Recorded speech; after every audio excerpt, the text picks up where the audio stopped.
मन के जीते जीत मन के हारे हार। साथियों, आज हम मन के बारे में चर्चा करते हैं।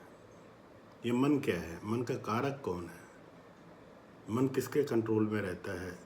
मन को हम कैसे कंट्रोल कर सकते हैं? ये सब जानने के लिए हमें पहले मन को समझना होगा। मन क्या काम करता है? मन क्या है? ज्योतिष में मन का कारक चंद्र है। चंद्रमा मन को रिप्रेजेंट करता है व्यक्ति के जीवन में। अभी मन के जो कार्य हैं, मन कैसे काम करता है, मन पे हम कैसे जीत सकते हैं, मन को अपने काबू में कैसे कर सकते हैं? तो मन के 3 काम है: स्मृति करना, कल्पना करना और विचार करना। स्मृति, यादें, तात्पर्य हमारे संस्कारों का जागरण, ये स्मृति है। हमने जो सुना है, हमने जो देखा है, जो हमने अनुभव किया है, जैसा भी हमने अनुभव किया, ये सब हमारे मस्तिष्क में संचित रहते हैं। स्मृति के प्रकोष्ठ हैं। ऐसी संचित स्मृतियाँ निमित्त उद्दीपन पाकर समय समय पर जागृत होती रहती हैं। हम जो देखते हैं, हम जो सुनते हैं, उसका निश्चय होता है। निश्चय होने के बाद उसमें एक धारणा चली जाती है, और ऐसी धारणाएं जो होती हैं ना, वो हमारे स्मृति के चिन्ह बन जाते हैं। हम हर एक देखी हुई या सुनी हुई बात स्मृति का चिन्ह नहीं बना पाते, या नहीं बनता है। अधिकांश जो देखी हुई है, ध्वनि जो सुनी है, आँख, कान, नाक तक ही सीमित रह पाते हैं। पर जिस बिंब या ध्वनि के प्रति हम लगाव या आकर्षण अनुभव करते हैं, महसूस करते हैं, ऐसे बिंब और ध्वनि स्मृति चिन्ह के रूप में बदल जाती हैं, और ऐसी स्मृतियाँ को चवण बन कर मन सोते जागते उस स्मृति को संचित करके रखता है। इसी तरीके से मन का दूसरा काम क्या है? वो कल्पना करना, इमेजिन करना। इच्छा और अभिलाषा की अभिव्यक्ति कल्पना ही तो है। कल्पना का कोई ज्ञान नहीं होता, कल्पना के पास कोई नॉलेज नहीं है। कल्पना केवल ज्ञान का संयोजक होता है, उसका कोई अपना नया ज्ञान नहीं होता। 2 या अनेक ज्ञान तत्वों का संयोजन कर देना ही कल्पना है। 2 या अधिक ज्ञान, 2 या अधिक जानकारियों का संयोजन करना ही कल्पना है। कल्पना का बहुत बड़ा उपयोग है। आदमी कल्पना करता रहता है, वो कल्पना प्रेयर बनती है, प्रेयर पुरुषार्थ निमित्त करती है। आप अगर किसी चीज़ को पाने की कल्पना नहीं करेंगे तो आपका ध्येय नहीं बनेगा।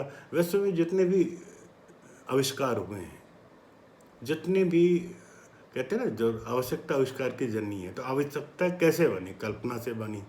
आविष्कार तभी हुआ जब आवश्यकता बनी है।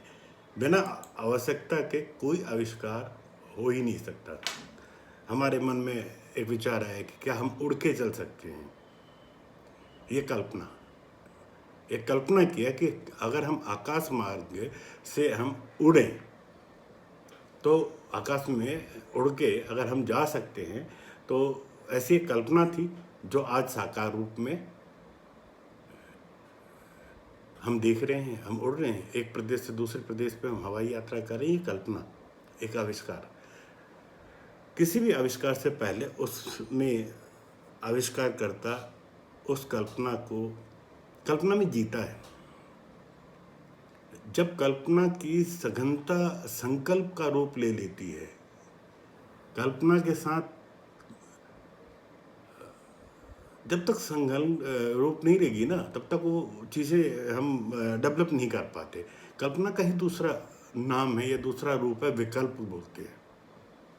कल्पना का जो दूसरा रूप है ना, विकल्प के रूप में है।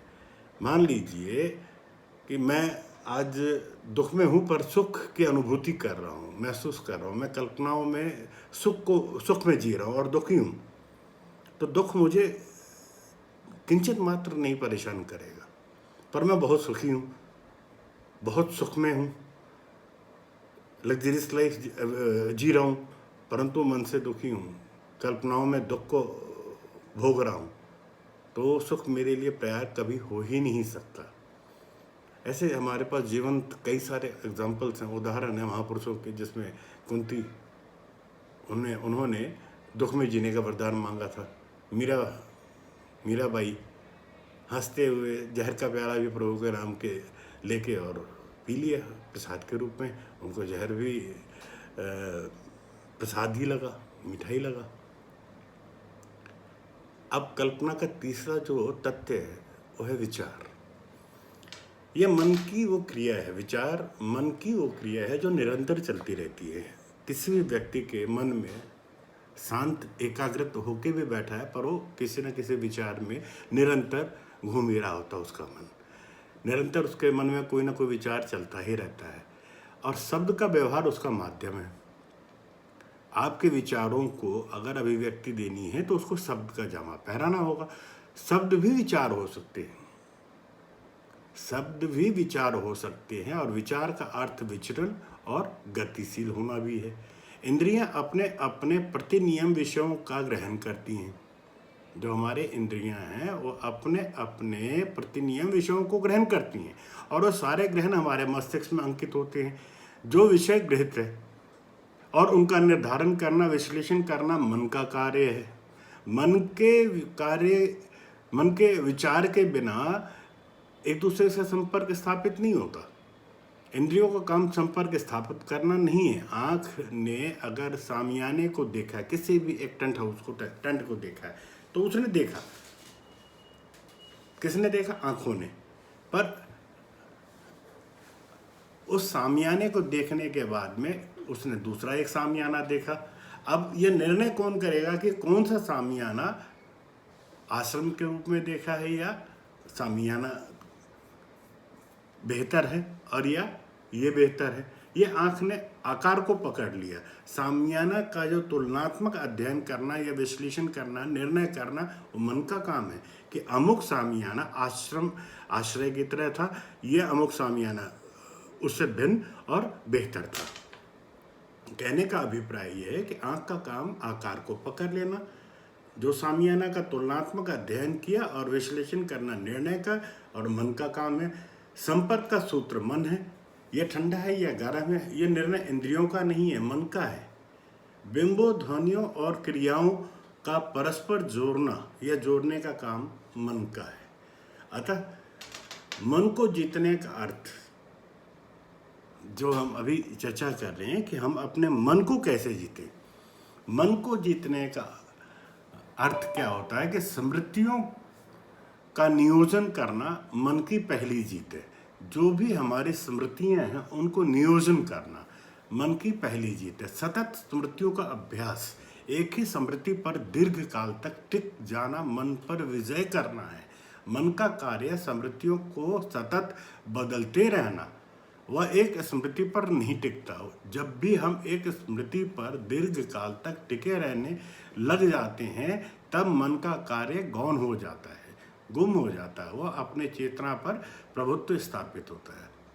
सतत स्मृति और विस्मृति का योग, यह मन की या मन पर हमारी पहली जीत है। दोबारा कहता हूँ, सुनिएगा। किसी स्मृति पर लंबे समय तक टिके रहना अपने आप में विस्मृति आ जाती है। सतत स्मृति और विस्मृति का योग मन पे आपकी जीत दिलाता है।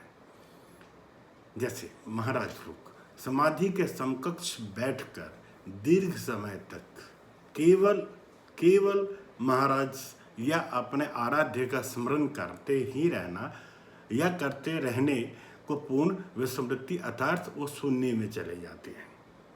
स्मृतियों की शून्यता कल्पना एवं विचार की शून्यता है, क्योंकि विचार का आहार, क्योंकि विचारों का जो भोजन है वो स्मृति और कल्पना है। जब स्मृति और कल्पना ही नहीं होंगे तो विचार कहाँ से आएंगे?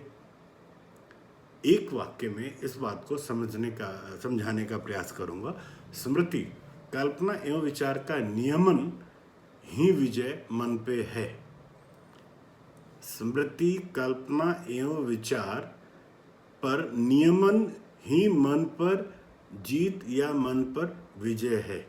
यह निरंतर अभ्यास के तहत ही इसको आप इस पे काबू कर सकते हैं। घर पे रहिए, परिवार के साथ रहिए, स्वस्थ रहिए, सकुशल रहिए और एक अनजाने शत्रु से लड़कर जीतने का एक ही माध्यम है कि आप अपने घर पर अपने परिवारजनों के साथ सुखद और सौहार्दपूर्ण जीवन को व्यतीत कीजिए। विदा लेता हूँ। जय माँ कामाख्या। जय।